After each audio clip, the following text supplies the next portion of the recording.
Dios les bendiga, bienvenidos a un nuevo video en Restauración. Si eres nuevo, te invito a que te suscribas, comentes y compartas. Durante 22 años duré en el sistema religioso y a mí se me enseñó que yo era salvo por gracia y que por tal razón no debía de guardar ley, que ya eso de la ley era algo que había sido eliminado ya, y que a mí no me correspondía guardar ley, porque Yeshua había muerto por mí, Jesús había muerto por mí, y por tal razón, yo no tenía por qué guardar la ley dada por Dios al pueblo de Israel, la mal llamada ley de Moisés, que la gracia era suficiente y que nada que yo hiciera me haría merecedor de la salvación. Y yo comprendí todo esto. Yo viví todo este tiempo predicando según lo que se me enseñó, enseñando según lo que se me enseñó, practicando lo que se me enseñó, porque eso es lo que recibí. Pero me puse a estudiar las escrituras, llegó el 2019, 2020, todos sabemos qué pasó en ese tiempo con la pandemia. La gente encerrada en su casa, produjo que mucha gente, incluso gente que no volviera jamás a la iglesia, porque estando en su casa, mucha gente no le quedó más remedio que estudiar las escrituras, que participar en programas que se hacían, y todo ese tiempo de ocio mucha gente lo aprovechó, y a muchas personas chocaron con una realidad que no esperaban. En lo personal, hubo un día que yo estudiando me topo con Jesús diciéndole a la samaritana: ustedes adoran lo que no saben, porque la adoración o la salvación, perdón, viene de los judíos. Y yo me pregunté entonces si el problema de todo pueblo, judíos y samaritanos, en sí es el lugar de la adoración, no la adoración como tal. Y Jesús le dice a esta mujer: usted adora lo que no saben, cuando el problema es geográfico aquí. Entonces, ¿qué adoro yo? ¿Qué estoy adorando yo? Todas estas inquietudes las tenía en mí, las guardé en mí, y seguí estudiando, y pasaron los años y seguí estudiando, y llega el momento que yo estoy viendo un Dios en la Biblia muy diferente al Dios que se manifiesta afuera de la Biblia.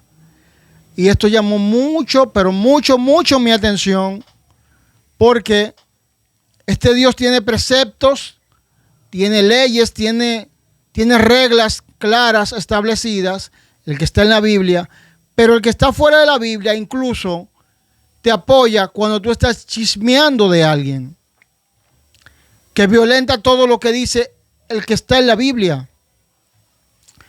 Y esto me preocupaba, porque yo veía gente que decía: hay gente que ha creído que va a acabar conmigo, gente que está hablando de mí, y hablaba en lengua, apoyando como que Dios estaba de acuerdo con esa trifulca, con ese chisme.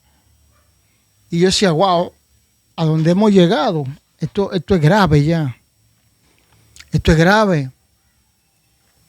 Ver gente que su comida, el plato de cada día de ellos es chismear e inventarle historias a otra persona, hacer manifestaciones como que están llenas del Espíritu Santo. Ver una división constante entre iglesias que dicen tener el mismo Espíritu Santo, todo eso llamaba mi atención. Y hubo un día, después de mucho tiempo orando, porque le decía al Señor: yo quiero conocer al Dios de la Biblia, porque este Dios no me cuadra, este Dios de afuera no me cuadra. A muchos le cuadra, a mí no. Lamentablemente, a mí no me cuadraba, porque este Dios apoyaba muchas cosas. Y usted dirá: Dios sabe lo que hace, Dios soberano. ¡Ey, alto ahí! En la Biblia Dios es claro y muestra su carácter como Él es. Usted no me diga a mí que Dios contradice todo lo que Él dijo para usted sustentar sus infracciones. Y la realidad es que de algo sí estoy de acuerdo con este sistema. Por gracia yo soy salvo. Por gracia tú eres salvo. Y por gracia todo el mundo ha sido salvo. Nadie ha sido salvo por la ley. La ley no salva a nadie. Así como Yesenia Ten dice que todo gobierno tiene un sistema tributario, todo gobierno tiene un sistema de leyes. Y cuando a mí me hacían entender que yo no debía de guardar la ley porque Jesús murió por mí, pero que yo no podía tener dioses ajenos delante de mí, no podía hacer imágenes, no tomar el nombre de Dios en vano, tenía que honrar a mi padre y a mi madre, no podía matar, no podía cometer adulterio, no robar, no levantar falsos testimonios, no codiciar lo ajeno. Dije, pero si yo no puedo hacer nada de eso, entonces sigo guardando la ley que dicen que yo no tengo que guardar. Lo único que aquí están obviando el día de reposo, porque dicen que Jesús mismo no lo guardó. Óigame bien. Claramente dicen que Jesús no lo guardó. Sin embargo, la Biblia establece que de Shabbat en Shabbat iba a la sinagoga como era su costumbre. Y él mismo dice, yo soy el Señor del Shabbat, del día de reposo. Y cuando yo veo la ley de Dios, lo mal que hace el hombre, la maldición que recae en el hombre, porque supuestamente por guardar la ley de Dios, tú invalidas el sacrificio de Jesús. Me di cuenta que no entendemos lo que es la gracia realmente. Simplemente creemos que la gracia es la nueva ley y la gracia es un permiso que se nos concede. Le explico. Cada Pascua, cuando el pueblo de Israel sacrificaba a un cordero, eso era la gracia que se le daba por el perdón de sus pecados hasta el año siguiente. Yeshua, Jesús, fue esa gracia que se sacrificó por el perdón de tus pecados. Incluso Yeshua muere en Pascua y no en Yom Kippur, porque él tenía que expiar pecados que en Yom Kippur no se podían expiar.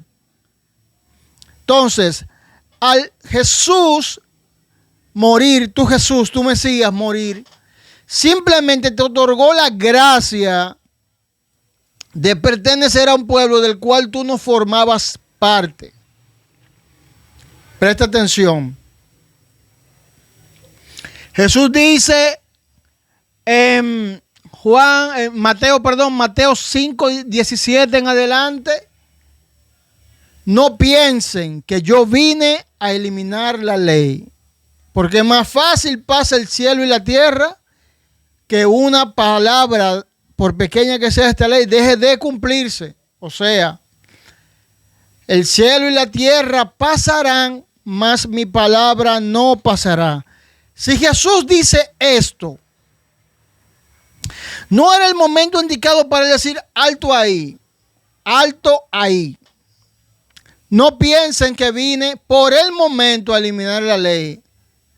Después de mi muerte y resurrección, todo eso acabará y será por gracia. Piensa un poquito. Sin embargo, cuando tú te vas a la Biblia y empiezas a examinar la estructura de la ley, lo que permite la ley, tú dices, pero Dios mío, ¿qué locura es esta? ¿Qué locura es esta? Está la ley moral, es el decálogo, los 10 mandamientos que se encuentra en Éxodo capítulo 20 del 1 al 17 y Deuteronomio 5 del 6 al 21. Y estos 10 mandamientos, el decálogo, las 10 palabras de Dios, son el fundamento de la ley. El fundamento de la ley y reflejan el carácter de Dios. Son principios universales e inmutables, al igual que Dios, que dice que no es hombre para mentir, ni hijo de hombre para arrepentirse. Para decir que algo es eterno y luego decir no, ya no será eterno, porque como dicen ustedes, nadie la ha cumplido.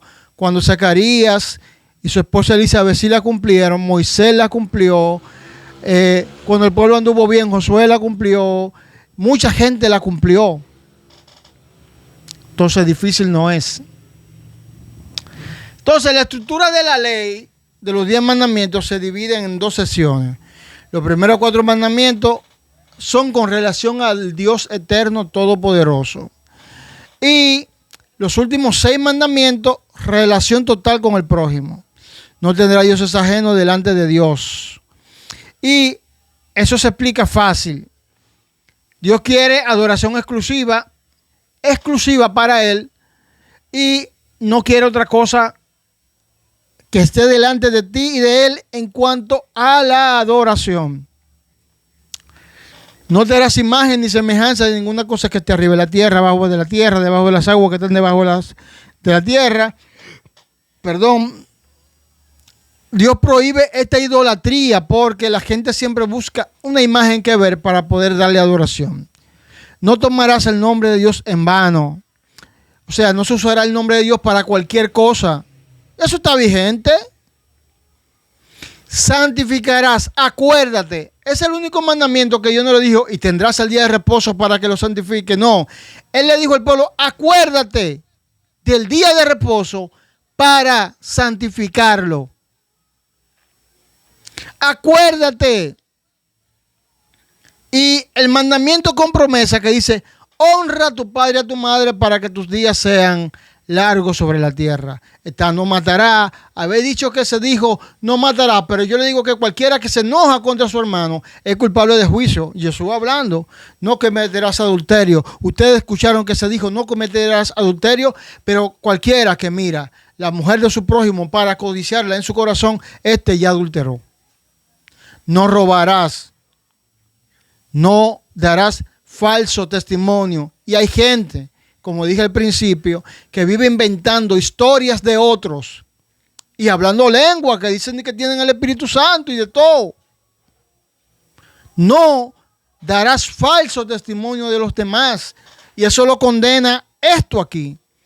No codiciarás los bienes de tu prójimo, ni su casa, ni su ganado, ni su mujer. Nada de lo que tenga tu prójimo tú lo vas a codiciar. Entonces, lo primero es que el decálogo, los 10 mandamientos, es toda la estructura. Ahí se estructura lo que es el carácter de Dios, de cómo Dios quiere que el hombre se rija hacia Él y hacia su prójimo. Y Jesús lo reafirmó cuando en el Sermón del Monte lo dice en Mateo 5, 17 al 19.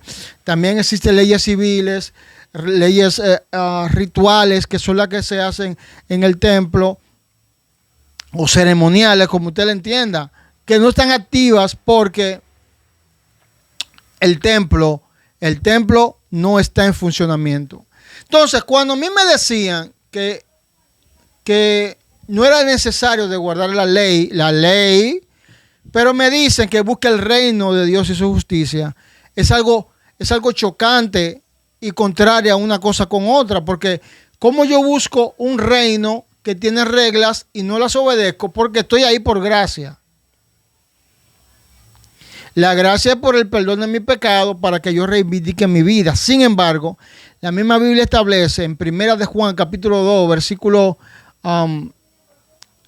4, 5 por ahí, que todo el que comete pecado infringe también la ley, porque el pecado explícitamente lo dice. Cuando usted peca es porque usted infringió la ley, infracción de la ley. Entonces, sigamos aquí. Si realmente la ley fue abolida, no existe, también el diezmo fue abolido. Si la ley fue abolida, la ofrenda fue abolida. Porque el diezmo y la ofrenda forman parte de la ley. Como mandato forman parte de la ley. Y cuando un pastor, un líder te dice a ti que tú eres un ladrón y eres maldito con maldición porque no estás llevando los diezmos que Dios está exigiendo claramente en Malaquías 3, del verso 6 en adelante, a la nación de Israel, ni siquiera al pueblo, a la nación de Israel, te conviertes en un estafador de la fe. ¿Por qué? Malaquías capítulo 3, en el pasaje del verso 6 en adelante, donde comienza el pasaje de los diezmos, dice: ustedes, hijos de Jacob, no habéis sido destruidos porque yo, el Señor, no cambio. El mismo Dios que dice que no es hombre ni hijo de hombre para mentir y arrepentirse, dice que no cambia. Ustedes, los días de su padre, se apartaron de mi ley. Vuélvanse ahora a mí, ¿en qué? En su ley. Y ahí y le pide el diezmo, que es parte de la ley. Las ofrendas, que son parte de la ley. No hay un pasaje donde Dios diga: el diezmo ahora será para el sostén financiero de la iglesia. Las ofrendas serán ahora para el sostén financiero de la iglesia. No, porque Pablo dijo que cada quien dé como propuso en su corazón. Pablo estaba pidiendo una ofrenda. No un régimen de ofrenda. Colectaron una ofrenda para ayudar a los demás. Y él dijo: ahora cada quien dé como propuso para esa causa en su corazón. Lea el pasaje para que usted vea que no está estableciendo un sistema de tributario, económico, financiero para el sostén de la iglesia. Bien, nos encontramos con Santiago capítulo 2 versículo 8. Dice: si en verdad cumplís vosotros la ley real conforme a la escritura, amarás a tu prójimo como a ti mismo. Bien haces. Escucha bien. Dentro del decálogo de los 10 mandamientos, dentro de los 10 mandamientos, no existe el mandamiento de amarás a tu prójimo como a ti mismo. Cuando Jesús dice, el gran mandamiento es amarás al Señor tu Dios con toda tu mente y tu corazón, con todas tus fuerzas, y el segundo semejante, amarás a tu prójimo como a ti mismo, está tomando dos mandamientos que no están en los 10 mandamientos, pero que son parte de la ley. Uno se encuentra en Deuteronomio, capítulo 4, verso 6, y el otro se encuentra en Levítico 19, 18. ¿Cuál se encuentra en Levítico? Amarás a tu prójimo como a ti mismo. No tomarás venganza contra tu hermano, no aborrecerás a tu hermano, sino que amarás a tu prójimo como a ti mismo. Entonces, si realmente la ley está abolida, ¿por qué Jesús cita la ley? Manda que se guarden los mandamientos en Juan 14, 15 en adelante. Y los apóstoles, Santiago, Pedro, Juan, el mismo apóstol Pablo dice que en Romanos capítulo 2 dice que no son los oidores de la ley los que son justificados ante Dios, sino los hacedores, los que lo cumplen, los que son justos ante Dios. ¿Y por qué si esto fue abolido? Este hombre 40 años, vamos a decir 40 años después, en el año 40, habían pasado como 17 años, algo así, o 7 años, perdón, cuando el Mesías muere, y hacia el año 40, este hombre dice: si en verdad cumplís vosotros la ley real, conforme a la escritura, amarás a tu prójimo como a ti mismo, bien hacéis. Mas, si hacéis acepción de personas, cometéis pecado y sois reconvenidos de la ley como transgresores. Entonces, porque cualquiera que hubiere guardado toda la ley y ofendiere en un punto, es hecho culpable de todos. Y aclarando esto aquí, hay algo que establecer aquí. Tú no guardas la ley. O sea que tú eres un prófugo de la justicia celestial. tú no la guardas, tú andas en tu delito y pecado, tú puedes robar, matar y asesinar y todo lo demás. Pero si tú no puedes robar, matar, asesinar, cometer adulterio, hablar falso testimonio y demás, simplemente tienes que entender que la ley está activa. Por eso no puedes hacer ninguna de estas cosas. Entonces, el engaño no fue que el sistema me engañó. El engaño fue que yo me engañé, porque no estudié la escritura. Como mucha gente hoy se engaña, simplemente por no estudiar las escrituras. Yo te invito a que le estudies la escritura y te vas a dar cuenta que no hay ningún pasaje donde diga que la ley será cambiada. Hay un pasaje, solamente un pasaje que establece claramente que alguien vendría y querría cambiar los tiempos y la ley. Y eso se cumplió cuando Constantino, con su iglesia católica, apostólica romana, y luego las rameras, hijas de la católica, siguen fomentando eso. Lo han hecho cumplirse. Shalom, que el Eterno te bendiga, te guarde, eleve su rostro hacia ti y te conceda paz. Será hasta un próximo video. No olvides suscribirte, comentar y compartir. Shalom, shalom.